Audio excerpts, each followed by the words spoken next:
If you do go on to enjoy today's video, please consider hitting the like button. It really does help the video out, even if I don't deserve it because I'm terrible at video games. And if you want to follow me on Twitter for absolutely no reason, the link for that is down below. If you do need any coins, head over to u7buystore.com. Use the code TVM at checkout for a discount. The link is in the description. What is going on, guys? TVM here. Welcome back to the Brentford Save, the biggest day in the history of the series and indeed Brentford Football Club. It is the Champions League final against PSG. What a journey it has been to get to this moment. And I don't just mean through this year's competition, beating Roma, beating Dortmund, getting through the group, etc. Especially after you consider how bad we started that group. We ended up topping it, of course we did, but we lost our first two games. We then drew. We were bottom of the group with 3 games to go. We then turned it around with a swift change of tactic, and all of a sudden we went through as the champions of the group. We then, of course, toppled teams, like I said, Monaco, Roma, Dortmund, Bayern Munich in the second leg. We beat them 1-0. We then won our final 2 league games of the season. We've actually done very well in the league. Haven't lost since the 1st of March against Leeds, which it gives us a league table to be proud of, but also to be frustrated by. So if we look at it in its full form, I will do a full breakdown of our season in the next episode, which will air tomorrow, of course. We finished 6 points behind Liverpool, 4 points ahead of Man City, which is, like I said, it's impressive. It really is. But at the same time, it's very frustrating that it was only a case of 6 points, because last season I said I don't think we're going to be able to replicate what we did, and we went better. Next season is going to be very difficult to replicate what we've done and even, step it up a little bit. But very happy with the defence. 1 goal away from the likes of City and Chelsea, but still ahead of them. So we finished with the second best defensive record in the league. Liverpool have the best. We finished 13 goals behind Liverpool, which again is still very impressive. We lost 5 games this season. A couple of them, to be fair, we could have avoided. Newcastle 1-0, we should have avoided that. And Leeds 2-1, we should have avoided that. There's our 6 points. Unfortunately, we still would have lost on goal difference, which would have been a little bit more frustrating. A 1-1 draw against Burnley and a 2-2 draw against relegated Crystal Palace. Both teams relegated, actually. So we should have won both of those. But that's football. That's how it goes. But yeah, there we are. If we can keep our players, the majority of, the ones that I actually want to keep, going into next season, I honestly think we can give a very good account of ourselves and put up a good challenge. This season, it was a 3-game challenge. It was, I don't think we're anywhere near it. Oh, we need to win this next game. We need to beat Liverpool. We didn't really do it. And within 3 games, we'd started the challenge and ended the challenge. So it wasn't really... The board said that they were happy that we challenged for the league. It wasn't really a challenge, in my opinion. It was heavily reliant on too many things going in our favour. So this is the team that I have set up to play Bayern Munich, to play PSG in the final. If we were ever going to win, I think this season is the season, because we have had a favourable run. Dortmund are not the team they used to be. We were lucky to draw against that and get them, if that makes sense. And Roma as well. We knew we were capable of beating Roma. Bayern Munich looked difficult on paper. In practice, they didn't even score against us in 2 90-minute games. So if we were going to win it, I think this is the group of players that are capable. I've changed the system ever so slightly. So instead of very attacking, we're just attacking. And we are passing to space. And I've upped the passing directness from shorter to standard. That allows players like Rafinha and Adeyemi, and even Bellingham and Rice to a degree, when they drop deeper, because they will at some point, they play Nino in around the defence, which happens a lot in this system for both strikers, but I've kind of adapted it and switched it into this. So we'll see how we get on. Plenty to talk about with regards to transfers and stuff, and again, we'll talk about that in tomorrow's episode, potentially. Today, the only thing on the agenda is beating, not playing against, not hopefully, we will beat Paris Saint-Germain. The journey that we've taken, honestly, I could not have written this better. Our first foray into European football was the Conference League. We won it, which I'm still very proud of. We then, the next season, got into the Europa League because we won the conference, because we didn't do very well in the league at all. And we got to the final. We lost, unfortunately. It's still a bit raw, despite the fact that it was almost a year ago to the day. And now, we're in a Champions League final. 1, 2, 3. Now, obviously, had I had it my way, we would have won the Europa League, so Conference Europa and now the Champions League, sure. But this is the biggest trophy in football, domestic football. Yes, I'd love to win the league, but the Champions League means you are the best team in Europe. So that's where we want to be. I'm not going to second guess myself. I'm not going to try and play players or put players in the team that don't need to be there. Sesko is on the bench for this one. I did toy with the idea of starting Sesko, but Nino just that little bit better in the last 5 games. And more recently in the last 2 games, he's been pretty damn decent. So I think it's time to give him a go. Before we get into the game, though, there is one thing I have to do. I'm ready. The tie is on. I don't have a red tie. I know.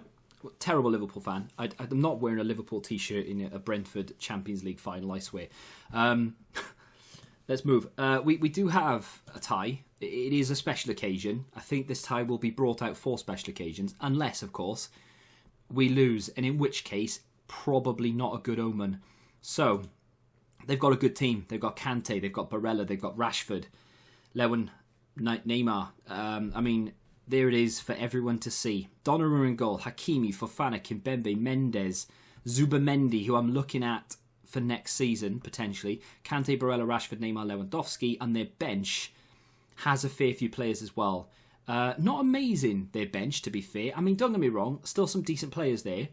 Marquinhos, everyone on social media talking about Marquinhos and how good he is, and if we can keep him quiet, we have a chance. Keep him quiet, it's a centre-back, I get it, but he's on the bench. So, if my fans know football, they have Dusan Vlahovic on the bench. Well. I mean, to be fair, they've got Robert Lewandowski and Neymar starting. They are playing a somewhat defensive style. They do have a very good front 3. We are a little bit balls to the wall. We do still have 2 central defensive midfield players to a certain extent, but you know that this is a balls to the wall system. I'm nervous about this tie, man. I don't know if I've made the right decision. Come on then, let's get out there and show them why we're in a Champions League final. I don't know if PSG have won the Champions League yet in this universe. Liverpool have won it for the last 3 seasons. That is about to change in some capacity. But is it going to be another English club, or is it going to go to France for the first time? Potentially the first time. We've started reasonably well. Cancelo the ball in, cleared by Hakimi, up to one of the best strikers in world football in this universe. The best in real life, in my opinion. Here goes Barisic through to Rafinha. Barisic has been voted the English player of the season. Not English, like, you know, I know he's not English, but the English League player of the season. I think that was voted for by the players as well, which is interesting. But we've hit the post so far. I'm not getting too excited, because even at 2-0 we can still lose it. Found that out against Liverpool. Here's Osifo into Nianzou. Ball out to João Cancelo. He's got men in the box. It's good defending, but is that the highlight? Maybe it's the corner. Barisic will come over to take this. Whips it in.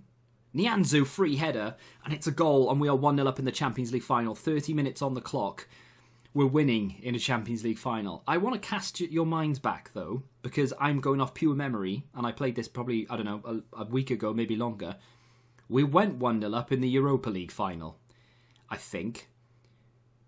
We lost that 3-1. Let's not get too ahead of ourselves. Can we make it 2-0 before half-time? To be fair, if we can go in at 1-0, I'll be happy. But we've had a lot of the ball in front of their goal, and we've not done crazy amounts with it. Mendes goes down this left. We've got enough bodies in the box. Falls to Kante, of all people. Oh, God.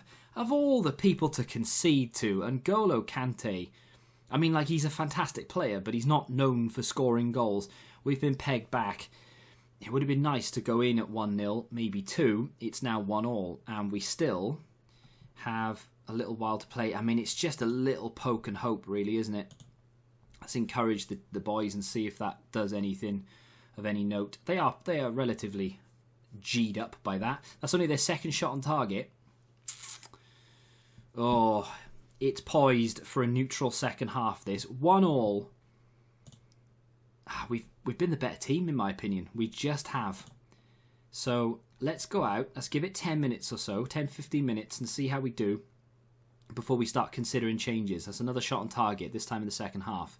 We've had 10 minutes, 1 shot on target. We had 19 shots in total. Oh, I've just clicked it. I've just paused the game to make a sub on the 60th minute, and we have a highlight. I say we, they. Oh dear. It would be bad news bears if they were to score now. It really would. Kante through to Rashford. What is Barisic doing? Good save from Livakovic. Second best goalkeeper in the Premier League, apparently. He's come runner-up in the Golden Glove again. This time, rather justifiably. 2 clean sheets less than Ederson, who won it this season. Last year, of course, he was better than De Gea and didn't win it. Barella and Adeyemi. Barella's just assaulted Adeyemi on the left. Well, we've had 8 shots on target, 21 shots in total, 1.8 XG, and we are not winning the game. What is going on? I think it might be time to take Nino off and bring Sesko on, even though he's got... I always look at energy. I never look at how they're playing. I don't go, oh, well, he's playing well, let's keep him on. I just go, well, he's a bit knackered. Let's take him off, Can Adeyemi play central attacking midfield? No, we can't. Okay. What do we do here? What do we do? I am tempted, because Nino can't play anywhere other than striker. Sesko is exactly the same. So I either take Magno off and play 2 strikers, which I've not done before. Probably not wise. Or we bring Ignacio Diaz on, the 19-year-old, who is very good, but is he capable of performing in a Champions League final? It might be a big ask, if I'm honest. I'm going to run these players into the ground, so I'm not bothered about the energy yet. Let's take off Nino and bring Sesko on. He's just not done too well, to be fair. And let's leave it at that. We'll send out... Oh, never mind. I was going to send out a little bit of encouragement. Bellingham and Sesko. There's Magno through to Adeyemi on his right foot. Oh, he scored! He's not right-footed. I've been trying to teach him how to play with or use his right foot, develop his right foot, but I've only done that like 2 weeks ago, so that wouldn't have made any difference at all. I cannot believe he's just scored. Bellingham, Sesko with the little layoff to Magno. Good ball through, and the goalkeeper doesn't know what's happened there. I think he's honestly waiting for him to round him because he knows he's left-footed. That is a big goal. We've got another highlight here. I see it's one of those, do we go defensive or do we go into a less attacking formation or something? I don't know. It is very... It's very FA Cup. Here's Rashford. Ball through, defended by Rafinha of all people. He's on attack duty as a left wing. And back they defend him because he's fighting for this. He wants a Champions League to his name. Would never have got that at Leeds. Came to us on the verge. Osifo brings it forward. Cancelo. Here's Adeyemi, the goal scorer. Lays it off to Cancelo. Good ball through to Jude Bellingham. Big money man. Oh, you cheeky son of a... Why is he... Why? Just put your foot through it, you know what I mean? Rafinha playing a 6.7, but he has just tracked back the entire length of the pitch to stop them progressing. I don't know whether taking him off is a good idea. To be fair, I don't really want to take anyone off. I'm looking at it, I'm thinking... Maybe just let it run. I am tempted to move into this, though. Is that stupid? It's not as intense. But at the same time, is it wise? Let's keep this. We'll keep this for another 5 minutes. Maybe to the 80th. Then we'll switch into the other system. Oh, don't switch if it's not broke. I know, but we are super attacking. They are going to be gunning for us now. Talismagno Magno should realistically come for some fresh legs now. So here comes Ignacio Diaz, the 19-year-old. We're going to switch into this system. Going to keep Adeyemi out. No, I'm not. I'm going to move Adeyemi up as a striker. Rafinha goes over there. Ignacio Diaz is actually going to be an advanced playmaker supporting because he's much better at doing that. And Rafinha realistically could come off. We could bring on Cole Palmer. Got one sub left. Cancelo is a little bit tired and Barbu could come on. Is that a waste?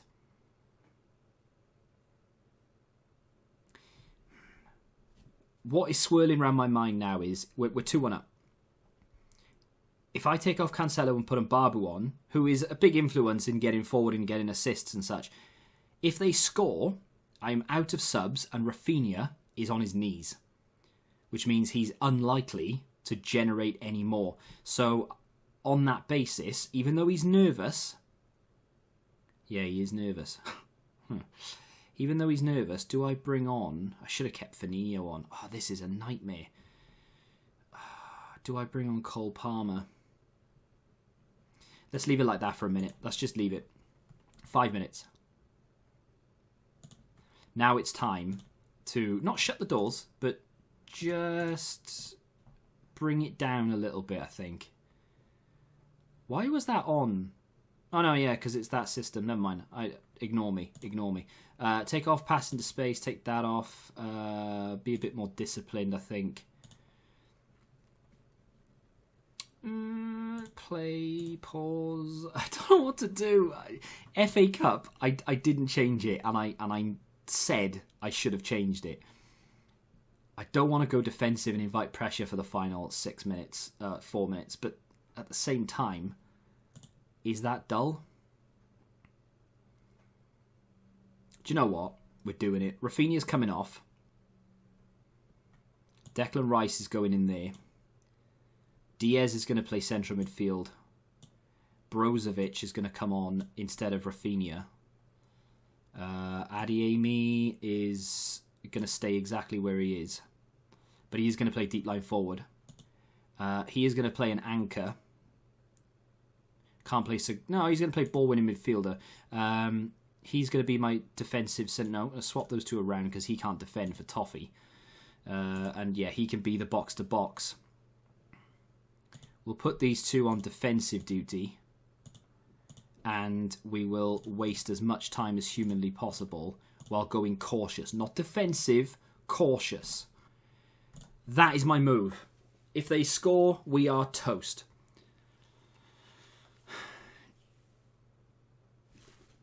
Oh, God, that hurt my arm. I tell you why it hurt my arm. I've had a jab. Oh, my God. But we've just won the Champions League. Brentford have just beaten Paris Saint-Germain Champions League final. Oh. I love it. I don't even know. Declan Rice, my captain? I think he is. There it is. There it is. We only have one major trophy left to win, and that is the Premier League. When I first started this save, my thought process behind it was, when I was going to finish, was win the Champions League, win the league. We nearly did both in the same season. Not quite. But now that the Champions League is ticked off, I can't believe we've just won that, by the way. Now that the Champions League is ticked off, the only thing I want to do is win the league.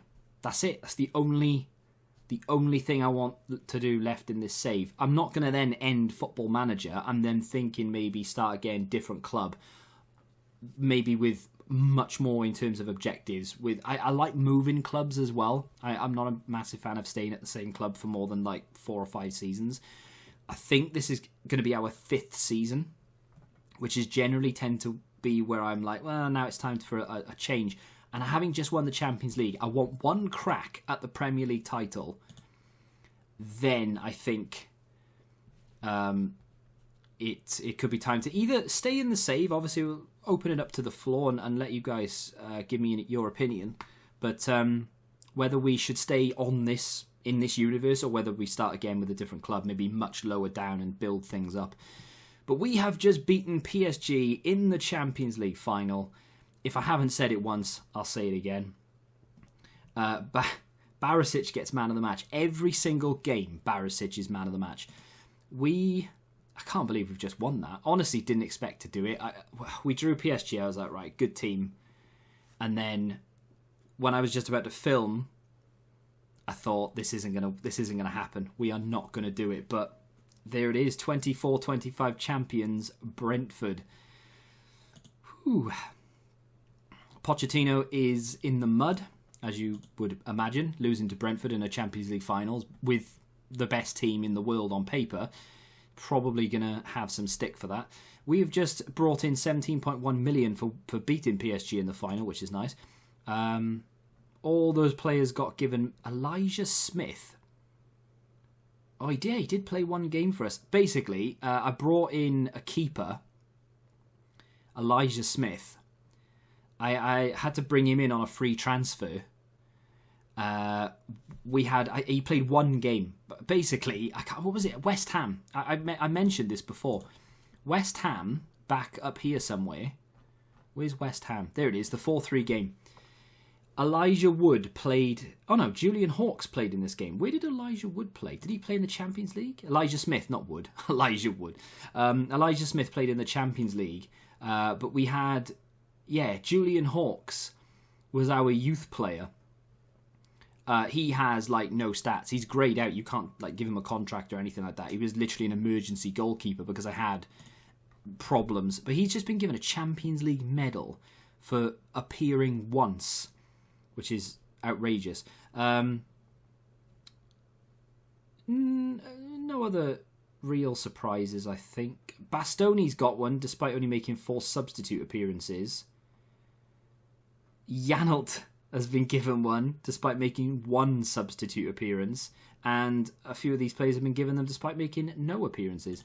Nianzu is happy that apparently I promised him that we would win the Champions League. I don't think I would have done that, but apparently I did. I am a wonder maker, apparently, whatever that means. The board are delighted, as you can imagine. Oh, the performance not quite at 90%. Could have done better. Maybe they're not happy that we lost our first 2 games. I mean, there's petty, and then there's just extreme levels of expectation. That is outrageous. Adeyemi close to huge transfer deal. So Liverpool have been knocking on the door for Adeyemi all season. That's all I get every time I click continue. I get someone saying that Adeyemi should go to Liverpool. I don't understand why. We've just been given 9 million for the revenue. Another close to 1 million for the coefficient rankings or whatever that may be. Collective bonus, we've just paid out 16.5 million. And yeah, there it is. Biggest overachievers, Feyenoord. I might have something to say about that. I've got a funny feeling that we weren't really meant to win the Champions League. I know we're Brentford, and in real life, if Brentford even qualified for the Champions League, you'd be like, wow, that is outrageous. I know we've built the team up here, and we are much better than Brentford are in real life. It's still Brentford. I feel like we are probably the biggest overachievers, not necessarily Feyenoord, but it is what it is. Maybe I'm a little bit biased. But in terms of what we've done there, very happy. We are going to the FIFA Club World Cup, which the board want us to reach the semi-final minimum. Not sure who's going to be in the FIFA Club World Cup. I don't think this is one of those where it's full of huge teams, is it? It's like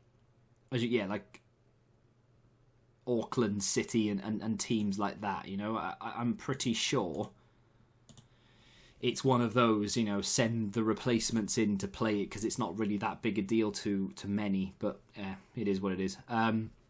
That's going to do it for today, though. What an episode. We finished second in the league, 6 points behind Liverpool. We've just beaten PSG in the Champions League final. We managed to reach the quarterfinals of the FA Cup. We got knocked out of the third round by Liverpool in the Carabao, which is very disappointing to say the least.